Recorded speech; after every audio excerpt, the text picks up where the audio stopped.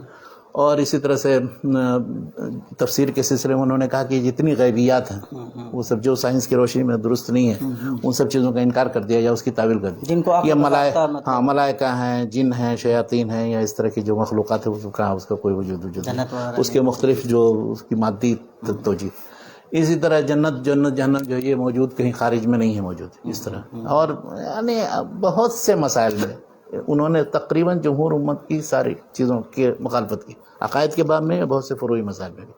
تو اس کی وجہ سے اصل میں علماء ناراض زیادہ ہوئے تھے، اور ان کے خلاف جن لوگوں نے بہت زیادہ، وہ ایک تھے ڈپٹی امداد العلی اکبر آبادی، تو وہ بھی انگریزوں کے اس میں ملازم تھے، لیکن یہ ہے کہ انہوں نے دیکھا کہ یہ کیا کس حد تک یہ چلے گئے، یعنی قریب کرنے کے چکر میں وہ سارے اپنے جتنے مذہبی عقائد ہیں اور مسائل جو مجمع آ رہی ہیں ان کو نہیں مانتے۔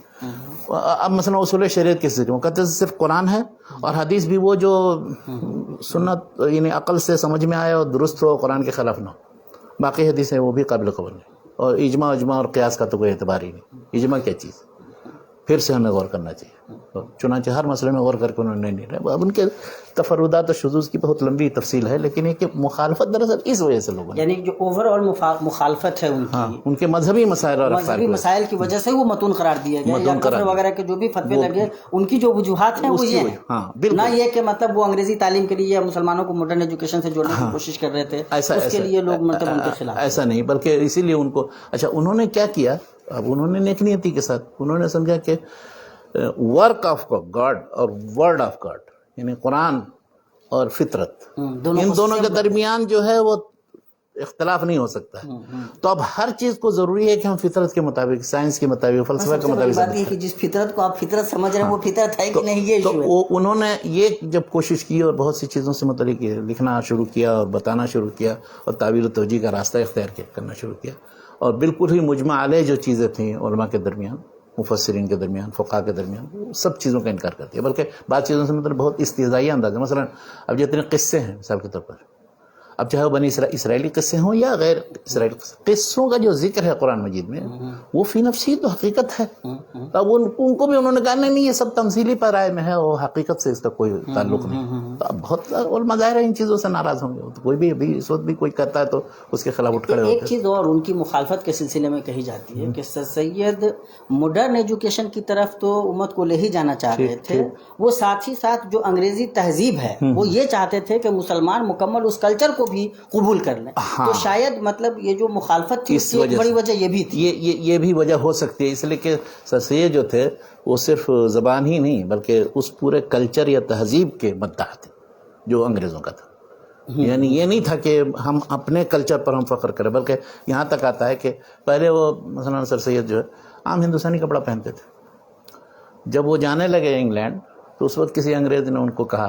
کہ بھئی ایسے ہی تم چلے جاؤ گے تو اس کو تو کوئی اثر نہیں پڑے گا، ہمارے یہاں ذرا ظاہری رکھ رکھاؤ ان چیزوں پہننے اوڑھنے کا بڑا خیال کیا جاتا ہے، تو آپ ایسا کیجئے کہ ترکی ٹوپی لگائیے اور ذرا سا ٹھیک سے وہ شیروانی ٹائپ کا کوٹ ووٹ کچھ پہن لیجئے تاکہ وہ ایک شان جو ہے مشرقی شخصیت ایک لگے کہ ہاں بھاری بھرکم شخصیت ہے، ایسے جائیں گے معلوم کرتا پاجامہ ٹوپی وغیرہ میں تو اس میں کیا کوئی اہمیت نہیں ہے اس کی، تو چنانچہ انہوں نے ان کے کہنے کی وجہ سے وہ جو ہے ترکی ٹوپی لگانا شروع کی اور شیروانی جو خاص انداز کی وہ پہن کر کے، تو اب واحد باروں بعد میں ہوتا ہے اس سے، اور تو انہوں نے اختیار وہاں گئے، بلکہ اپنے گھر ہی میں انہوں نے اب وہ کھانے پینے سے متعلق وہ چمچہ کانٹا وغیرہ اور یہ سب ٹیبل ویبل وہ سب شروع کر دیا انہوں نے، تو وہ اس حد تک متاثر ہو گئے تھے کیونکہ ان کی تہذیب بھی اگر ہم اپنا لیں تو ہم گویا ترقی کر جائیں گے، اور ہماری تہذیب جو ہے وہ اس کے مقابلے میں اتنی زیادہ سمجھیے کہ مطلب مروبیت کی بالکل کیفیت ہے اس میں، تو یہ جو ایک طبقہ تھا جو اس کو مطلب اچھا نہیں سمجھ رہا تھا ملت کے لیے، اس لیے انہوں نے مخالفت۔ شیخ ایک بات آتی ہے، ایک بھائی نے بھی اشارہ کیا ہے اور بلکہ یہ بات آتی بھی ہے، سر سید صاحب کے پاس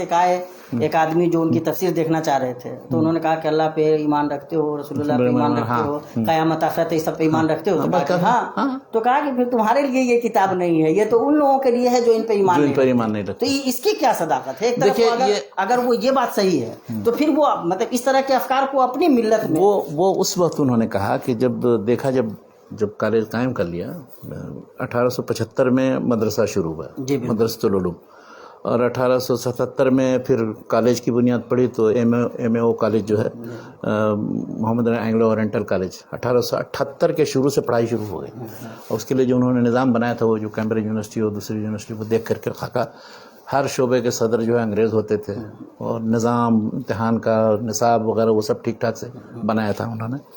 تو اب جب وہ یہ سلسلہ انہوں نے شروع کیا تو اب ان کو بدنام کرنے کے لیے مخالفین کے پاس یہی ہتھیار تھا، وہ کہتے کہ یہ انگریزی تعلیم دلا کر کے اور انگریزی سکھا کر کے ہمیں بالکل انگریز بنا دیں گے، بلکہ ان کو لقب ہی دیا جاتا تھا، یا تو نیچری کہتے تھے ان کو، یا کرسٹان ایسے کہتے تھے، کرسٹان کہتے تھے، کہ جا کر کے وہاں کرسٹان ہو گئے، دیکھیے احکام طعام اہل کتاب لکھ دی، اور ہمیں بھی سب مسلمانوں کو دعوت دے رہے ہیں کہ ویسے ہی ہو جاؤ۔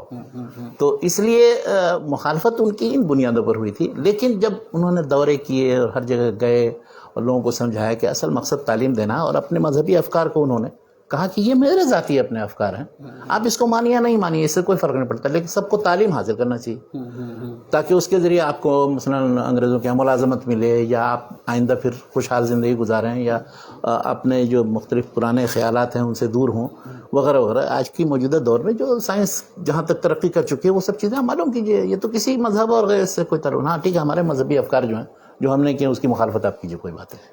سر سید احمد خان کی ٹیم جو سر سید کے ساتھ تھی، ہاں، شبلی صاحب جیسے لوگ شبلی بھی ہیں، نذیر احمد ہیں، وقار الملک ہیں، محسن الملک حالی ہیں، بڑے بڑے دماغ ہیں اس وقت کے، کیا وہ لوگ سر سید کو نہیں سمجھا رہے ہیں کہ آپ کا جو مشن ہے تعلیمی مشن، آپ کے ان افکار کی وجہ سے ان پہ بہت چوٹ پڑے گی؟ وہ 2-3 آدمیوں نے ان کو سمجھانے بتانے کی کوشش کی، بلکہ بعد مخالفانہ باقاعدہ کتابیں لکھی، ان کو خط لکھا، ان کو سمجھاتے بھی تھے، وہ کہتے تھے میری یہ ذاتی چیز ہے، محسن الملک برابر ان کے مخالفت کرتے تھے بہت سی چیزوں میں۔ اس طرح سے شبلی نے بھی مطلب پوری تائید نہیں کی، ان کے دوسرے جو جیسے زبان کے سلسلے میں، اردو زبان کی خدمت کے سلسلے میں، یا کہ تعلیمی جو اصلاحی تاریخ چلائی، لیکن اب ان کا جو علم کلام ہے، یعنی علم کلام کا مطلب یہ موجودہ دور میں ہم اسلام کا دفاع کیسے کریں اور اس سلسلے میں کتنی تعویل کر دیں ہم قرآنی آیتوں کی اور دوسری چیزوں کی، اس کے وہ سخت خلاف تھے، بلکہ شبلی کو کہا ہی جاتا ہے کہ اس کے بعد پھر وہ بالکل ہی ان کے مخالف ہو گئے۔ ابوالکلام آزاد بھی شروع میں اتنے عقیدت مند تھے، لیکن وہ بھی پھر اس کے بعد میں جو ان کو حقیقت سمجھ میں آئی تو یہ تو دوسری انتہا، یہ تجدد پسندی کی لہر ہے یہ، اور بالکل ہی ذہن کو ایک دم مولانا آزاد نے جو مروبیت والی بات ہے بات لکھی ہے سر سید سے متاثر ہونے کی، تو اس کی تو آخری جو راہ ہے وہ مطلب جو آخری پڑاؤ وہ الہادی ہے، جب آپ مطلب ان ساری چیزوں سے نکل جاتے ہیں، یعنی ایک طرف بالکل شرک و بدعت خرافات اور سب جتنے رسم رواج کی چیزیں اس کو ماننے والا اسلام ہے، اور ایک اس سب چیزوں کو چھوڑ کر کے حتیٰ کہ دین اور قرآن کی آیتوں کی تعویل توجیہ اور عقائد مثبت کچھ بھی نہیں، سب چھوڑ دو، تو یہ دوسری انتہا، سر سید کی جو تعلیمات ہے یہ دوسری انتہا تک لے جانے والی ہے بالکل۔ تو اس کے مقابلے میں درمیانی راہ ہونی چاہیے، درمیانی راہ یہ کہ سنت کو آپ پکڑے رہے ہیں، ہمارے جو اچھی قدریں ہیں ان سے ہمیں نہیں باہر نکلنا چاہیے، اور اسی طرح سے جو علماء نے پچھلے علماء نے جو کچھ کہا تو سر سید کیا جواب دیتے تھے؟ سر سید جب بھی ان کے اوپر کہا جاتا تھا، ان کو حیات جاوید میں آپ پڑھیے، حالی نے ہر جگہ دفاع کیا ان کا، انہوں نے کہا کہ تو سر سید ہی نے تھوڑی کیا، اس سے پہلے بھی دوسرے لوگوں نے کیا، جی بالکل، ابن رشد نے کیا ہے، رازی نے کیا ہے، شاہ ولی اللہ نے لکھا ہے، شاہ ولی اللہ نے کہا کہ 5 آیتیں منسوخ، ان کو تو کوئی نہیں برا بھلا کہتا ہے۔ اچھا لیکن یہ کمال ہے شیخ کہ جب بھی سر سید پہ ہم رد کرتے ہیں تو ان کی طرف سے دفاع کرنے والے لوگ یہی کہتے ہیں کہ بھائی تاریخ میں ہر موڑ پہ یہ ہوتا رہا ہے، لیکن میرے کہنے کا مطلب یہ ہے کہ کیا یہ مطلب کیا کہتے ہیں جائز جسٹیفیکیشن ہے، یہ صحیح تبریر ہے؟ جائز نہیں ہے، دیکھیے آپ اب ایسے کوئی شخص بھی ہے کسی بھی گمراہی کے لیے کسی بھی گمراہ شخص کا نام دے کر کے کہے گا کہ فلاں نے بھی یہ کہا، یہ تو کوئی وجہ جواز نہیں ہے۔ مختلف فکر کے لوگ اور مختلف افکار و خیالات کے حامل بہت سے دوسرے علماء رہے ہیں، مثلا اب فلاسفہ کا کرو تو وہ نبوت ہی کو سرے سے نہیں مانتا تھا، جن پر رد کرنے کی ضرورت معتزلہ کو پڑی، معتزلہ نے باقاعدہ نبوت کے اثبات میں اور فلاسفہ کے رد میں کتابیں لکھی۔ تو اب اگر کسی فلسفی کو پکڑ لیجئے گا اور اس کی رائے آپ کے مطابق ہو رہی ہے تو آپ کہیں گے ہاں اس کی رائے جو ہے مطابق ہے، اور وہ اس نے بھی نبوت سے متعلق یہ کہا ہے، اب نبوت ہی کا قضیہ لے لیجیے۔ وہ سر سید بھی فلسفیوں کی طرح وہ یہ کہتے تھے کہ نبوت جو ہے ایک اعلیٰ، یعنی یہ جو مدارج ہیں ان میں سب سے اعلیٰ مقام ہے، وہ انسانی مقام، ہاں انسانی مقام تدریج کے ذریعے حاصل ہوتا ہے، جیسے فلاسفہ نے کہا گویا کہ ایک مطلب ختم نبوت کے عقیدے کے خلاف جاتا ہے. تو اب اگر کسی فلسفی کا نام لے، ابن سینا کا یا کسی دوسرے کا نام لے کر کے آپ کا کہ ابن سینا نے بھی یہ کہا، تو یہ کون سی توجہ ہوئی ہے؟ ہمارے یہاں یہ ہے کہ نبوت خاص ایک امتیاز ہے کہ جو اللہ تعالیٰ جس کو چاہتا ہے دیتا ہے، جس کو چاہتا ہے نبی بناتا ہے، جس کو چاہتا ہے نبی نہیں بناتا. یہ کوئی انسان کی اپنی صلاحیت اور اس کی بنیاد پر کوئی شخص بلند ہوتے تک نبی ہو جائے گا، ایسا نہیں ہوتا. جی بالکل. 40 سال تک خود جو نبی ہونے والا ہے اس کو پتہ نہیں رہتا. اب تو وہ سلسلہ سے بھی ختم ہے. کہنے کا مقصد یہ کہ نبوت سے مطلب یہ جو بحثیں ہیں غزالی نے کی ہیں اور دوسرے لوگوں نے کی، تو ان سب لوگوں نے یہی بتایا کہ یہ ایک موہبہ ہے من اللہ سبحانہ و تعالیٰ.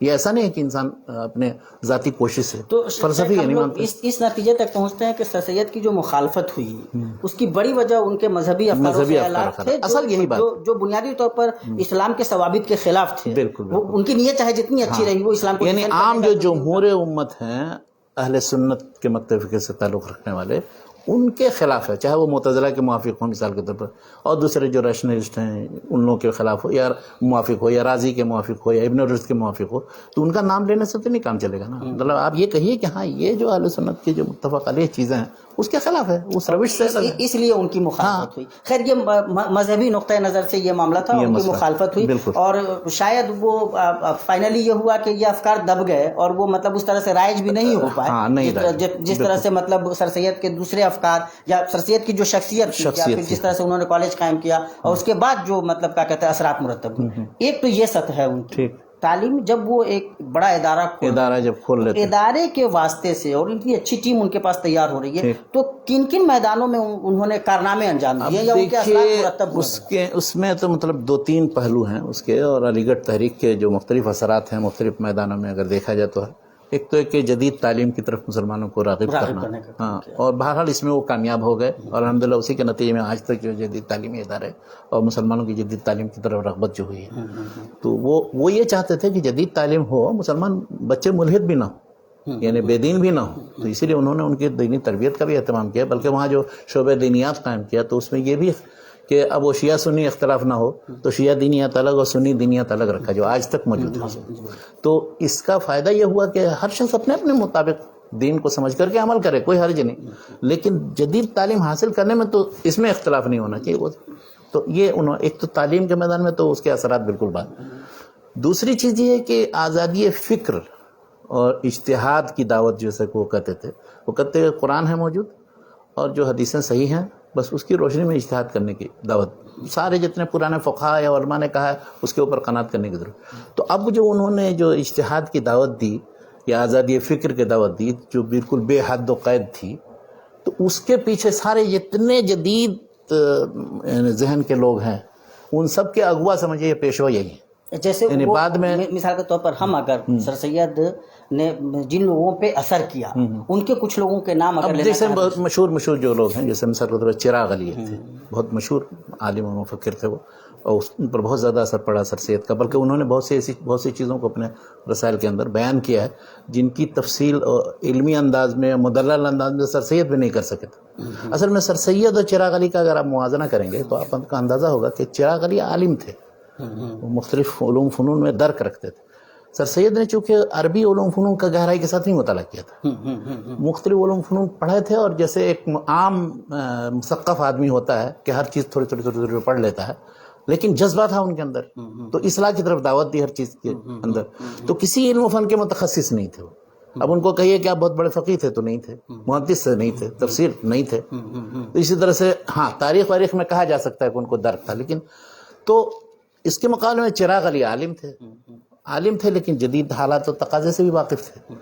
تو اب انہوں نے جن مسائل پر گفتگو کی ہے، اگرچہ نقطہ نظر وہی ہے جو سر سید کا ہے، لیکن ان کی کتابوں کے اندر علمیت ہے، یعنی دلائل اور مزید سنوار کر کے انہوں نے پیش کیے ہیں. لیکن اثر بہرحال یعنی بہت سے مسائل میں، مثلا تعدد ازواج کے مسئلے میں، غلامی کے مسئلے میں، جہاد کے مسئلے میں، جو کتابیں ان کی ہیں یا ان کی تحریر، دونوں کی تحریروں کا موازنہ کیجیے تو آپ کو معلوم ہوگا کہ چراغ علی جو ہیں وہ زیادہ مطلب عالم بھی ہیں اور گہرے بھی ہیں، اگرچہ ان کی رائے سب جدید ہیں لیکن وہ مطلب اثر قبول کر رہے ہیں سر سید سے. اثر لیکن سر سید سے قبول کیا ہے ایک تو چراغ انہوں نے. دوسرے ایک بہت مشہور ہیں سید امیر علی جو اسپرٹ آف اسلام، وہ بھی بہت حد تک ہنانا کے دیکھیے ان کا شیعہ بیک گراؤنڈ، لیکن وہ جب اسپرٹ آف اسلام لکھ رہے ہیں تو اس کا بھی مقصد یہ تھا اسلام کی طرف سے دفاع، یا اسلام کی ان تعلیمات کا اظہار، یا غیر مسلموں کے مقابلے میں یا مغرب کے مقابلے میں دیکھو ان تعلیمات میں کیا معنویت ہے. حتیٰ کہ انہوں نے جہاد کے بارے میں، تعدد ازدواج کے بارے میں، غلامی کے بارے میں بہت اچھے چیپٹرز لکھے ہیں، وہ پڑھنے کے لائق.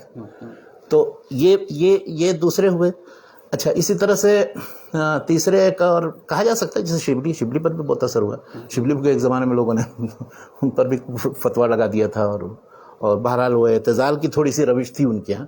اعتزال کا مطلب یہ ہے کہ وہ پکے ایک دم بالکل سنی اور عشاعرہ یا سلفی منہج فکر پر نہیں تھے قائم. ان کو جو فقہ میں تھے وہ حنفی تھے، لیکن فقہ میں بھی حنفی ایک دم پکے نہیں تھے.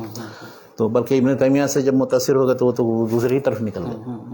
تو یہ ہے کہ شبلی پر بھی بہت حد تک ان کی اقلیت پسندی پر بھی شبلی سر سید کا اثر، لیکن وہ ایک طرح سے ان کے متبع نہیں کہے جائیں گے، بلکہ ان کے رد عمل کی طرف انہوں نے مخالفانہ روش اختیار کی. یعنی انہوں نے جدید تعلیم کو ترقی حاصل کرنے، اس کو یہ کہتے تھے کہ یہ مادی ترقی ہے صرف، پھر بھی وہی جو ہے سمجھے غلامانہ زندگی گزارنے کے لیے. یعنی جدید تعلیم حاصل کرنے کا مقصد صرف یہ ہو جائے کہ ہمیں بس وہ کہیں کسی جگہ کلر کی مل جائے، اچھی نوکری کہیں مل جائے. یہ تو کوئی علم حاصل کرنے کا اور تعلیم کا مقصد نہیں تھا، پوری اسلامی تاریخ میں ہمارے نہیں رہا، اور نہ کسی اچھی قوم کا یہ ہونا چاہیے. تعلیم آدمی مثقف ہونے کے لیے حاصل کرتا ہے، روزی روٹی کمانے کے 50 دوسرے ذرائع ہیں.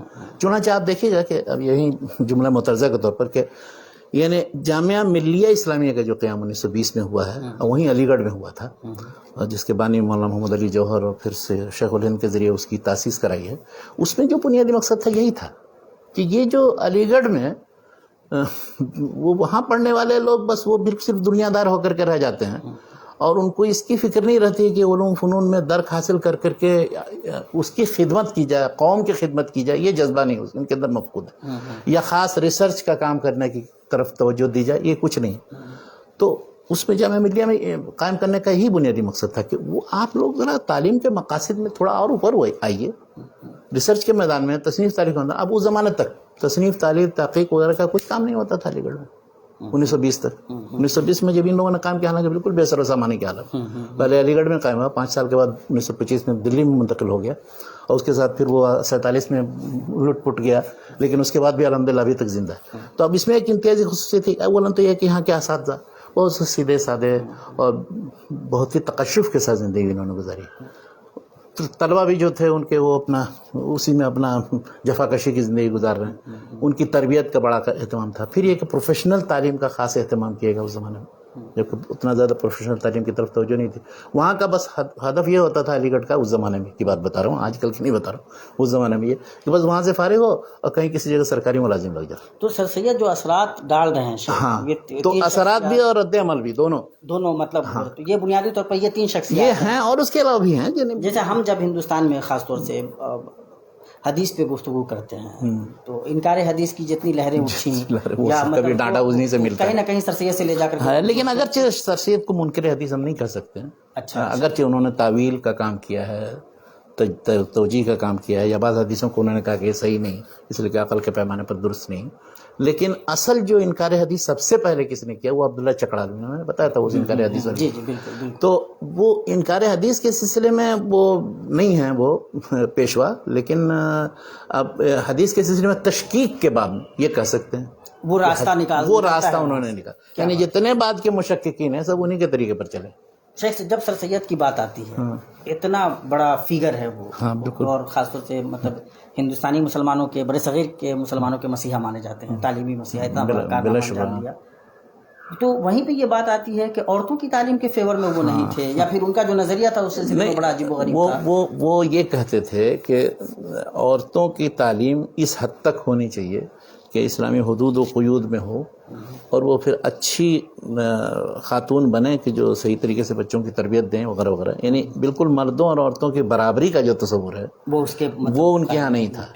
حتیٰ کہ یورپ بھی گئے، وہاں سے بھی آئے تو ان کو اس چیز کا قلق تھا کہ یہ چیز درست نہیں ہوا. اچھا کیا بات ہے, کچھ تو ہے جہاں ان کو صحیح نہیں مطلب وہ چیز ایک دم برابری کا درجہ حاصل کر کے اس کے بعد اس کے بھی پھر مفاسد ہوں گے. ہاں لیکن اس کے ساتھ ساتھ دوسرا پہلو سنیے, دوسری چیز یہ ہے کہ عورتوں پر جو مظالم ہو رہے ہیں مسلم معاشرے کے اندر, اور جو سارے شوہر جو ہیں وہ بیویوں کو سب اپنی لونڈی سمجھتے ہیں اور ان کو نوکرانی کے طور پر بس وہ رکھتے ہیں اور وہ سب کچھ ہر طرح, تو اس کے بھی خلاف تھے سخت. اس کے بارے میں مضامین لکھے ہیں انہوں نے, بلکہ حال ہی نے پوری ایک نظم ہی لکھ ڈالی ہے, چپ کی داد کے نام سے جو نظم ہے زبردست. اس میں اس کی طرف سے مناجات بیوہ, چپ کی داد وغیرہ جو لکھی ہے, اسے اندازہ ہوتا ہے کہ ان کو ان کے درد کا احساس تھا اور ان کو کہ تعلیم کے بھی قائل تھے, لیکن تعلیم بھی اتنی ہو کہ وہ اسلامی شاعر اور اسلامی تہذیب کے دائرے میں ہو, نہ یہ کہ اس سے باہر ہو کر کے. اچھا یہ چیز صرف انہی کے ساتھ نہیں, آپ مصر میں دیکھیے مثال کی طرف محمد عبدو ہیں, اور ان کے زمانے میں جو مسلمین تھے, حتیٰ کہ جس نے تحریر المرأہ لکھی قاسم امین, تحریر المرأہ میں دیکھ لیجیے, تحریر المرأہ میں یہ نہیں کرتا کہ وہ باہر نکلیں اور سب کچھ اور پردہ چھوڑ دیں اور سب کچھ نہیں, پردے کے ساتھ دینی تعلیم حاصل کریں اور وہ سارے حقوق جن سے محروم کر دی گئی ہیں عورتیں وہ سب ان کو دی جائیں.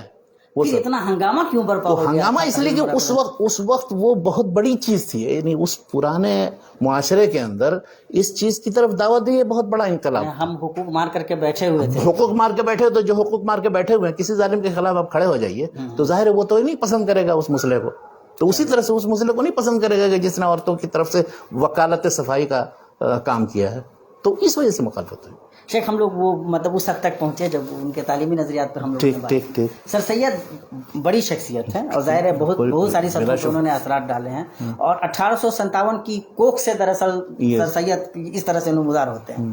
ظاہر ہے ان کے سیاسی نظریات بھی تھے. آپ نے جب 1885 میں جب کانگریس کی تاسیس عمل میں آ رہی ہے تو ان کا ایک دوسرا زاویہ نظر سامنے آتا ہے. ان کی سیاسی رائے کیا تھی, اور کیا واقعتاً بعد میں جو مطلب کیا کہتے ہیں پارٹیشن دو قومی نظریہ جو ہوا ہے, جو دو قومی نظریہ ہے, اس کے پیچھے واقعتاً سر سید ہیں؟ اس میں دیکھیے سر سید کی تحریریں اگر آپ دیکھیں گے وہ سب جمع ہو کر کے وہ شیخ اسماعیل پانی پتی نے 15-16 جلدوں میں چھاپ دیا ہوا پاکستان میں, مجلس ترقی ادب سے چھپی ہے. وہ صاحب جتنا تہذیب الاخلاق میں وہ جو بھی ادھر ادھر مضامین متفرق ہیں, تو ان کو پڑھنے سے یہ سمجھ میں آتا ہے, ان کی جو بعد کی تحریریں ہیں 1857 کے بعد کی اکثر ہیں تقریباً, شروع کی تو چیزیں تھوڑی سی ہیں, تو اس میں یہ ہے کہ کہیں کہیں ملی جذبہ کار فرما ہے, کہیں قومی جذبہ کار فرما ہے, اور اکثر تحریر وہ ہندو مسلمان کے درمیان تفریق نہیں کرتے ہیں, لیکن بہت سی جگہوں پر یہ ہے کہ مسلمانوں کو خاص طور پر خطاب کرتے ہیں, اس لیے کہ وہ دیکھ رہے ہیں کہ مسلمانی زور پذیر, تو وہ دونوں کی خیرخواہی, حتیٰ کہ تعلیمی اس کے سلسلے میں علی گڑھ جب قائم کیا یا اس سے پہلے بھی جو غازی پور میں اسکول قائم کیا ہوا, تو اس میں کوئی ہندو مسلم کی تفریق نہیں. لیکن بعض جگہوں پر مثلا ان کو تجربہ ہوا بنارس میں جب تھے 1867 میں تقریباً, تو وہاں پر کچھ لوگوں سے یہ سننے میں آیا کہ وہ لوگ مثلا ہندو لوگ جو تھے وہ یہ چاہتے تھے کہ ہندی زبان کو, اس زمانے میں بھاشا کہا جاتا تھا اس کو, ہندی زبان کو زیادہ ترویج کا موقع ملے, اور اس کے لیے وہ کوشش کرتے ہیں بھاشا اردو کی جگہ بھاشا کو رواج دیا جائے, دیوناگری رسم الخط میں دیوناگری. ہاں, تو یہ ان لوگوں نے یہ دعوت دی تھی, تو اب ان کو بڑا کھٹکا, کیا یہ کون سی بات ہے.